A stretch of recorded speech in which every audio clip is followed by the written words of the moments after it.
Ministry of Housing and Urban Affairs ki mityang makada India pumbada ngasidagi numit 15 ni Chupna Chathagadaba lubanan bagi campaign Swachhata Hi Seva English ngani kungamari Manipur gi Oinasu Chief Minister N Biren na Ngasi Houdokhre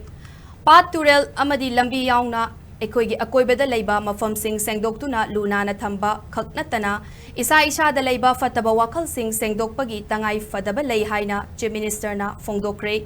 Tauramadu Municipal Administration, Housing and Urban Development, Mahutna Sinduna, Chief Minister Secretariat ki Cabinet Holda Pangthokibani. Campaign asi Houdokhladuna Chief Minister N Biren na hai. Laibag asigi mafam khuding makta pangthok leba Swachhata Hi Seva campaign asigi manung channa urban amadi rural area singda leiba khwaidagi amotpa mafam sing khandoktuna sengdokpa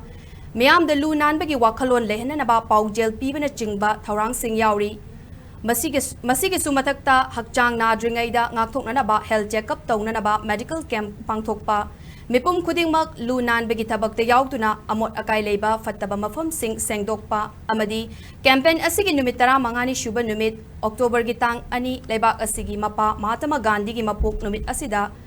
Swaz Bharat Diwas punna pangthok minaba haiba wafam sing asi yauri haina Chief Minister na Phongdoki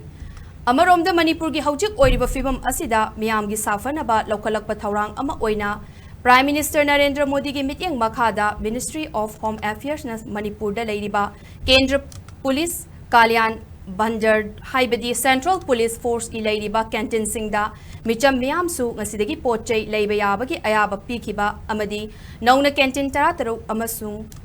Manipur da hanglagani haina Home Minister Amit Shah na khangalaki babu Chief Minister N Biren na thagatpa Phongdoki. Lubanan natana uje koi Imphal manungi city ki manungi ayam balambi sing concrete road when progress so kadore once concrete road se tender nunda loi ke thaba horai ring road ki loi gre masi ki si loi ra matamda sahi khudingi nong tabadagi kangai koilas khaira apne lambi phatabgi mayong gari base koi sahi kuntra Manipur lambi semdana satwa yara ni concrete road se lak pakanda madudagi saving lakwa amount singduna koi rural areas hill areas